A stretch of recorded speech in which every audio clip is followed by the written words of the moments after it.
The game that was watched by millions recently of PSG and Manchester United, yet with it we can glean more insight as champions of this life we live. With every game there are rules and we face rules both morally and spiritually, but the players always know that a violation of such rules leads to penalties, yellow or red cards. Our conscience dictates to us from what we learnt of what is right and what's wrong, but when players of society interact with you with consciences that are seared, then we face a tough opponent used by the enemy himself and his filthy strategies. They're always the referee or umpire who blows the whistle to caution and warn us to the right way we play, and when we as people of God silence the Holy Spirit who is ever ready to convict us in love, we allow the enemy an edge in our lives. Our aim as players is to win the game, the league and the trophy, and as we run the race as team players we should keep our eyes fixed on the spiritual prize ahead, eternity with the true and living God.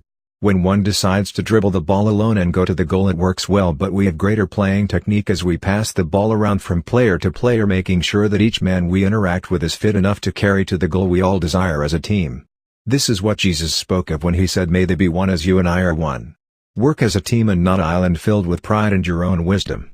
Every team player rejoices as each goal is made, and so too our collective efforts should usher in many to participate in that goal achieved, our heavenly home for all who accept Jesus. The field is always a playing ground for the enemy to toy with you as he has practiced for many years, but greater is he who is in us than the strongest team of hell.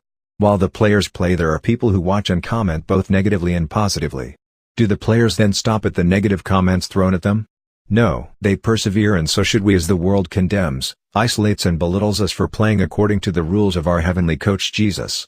Some sports allow for the extra time session, and likewise some of us have been given an extra opportunity to live longer through his miraculous working hand.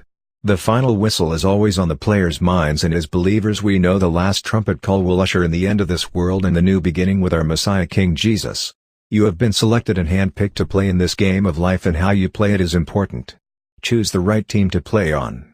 Choose the Jesus League. Fall in love with Jesus. It's the best thing you could ever do.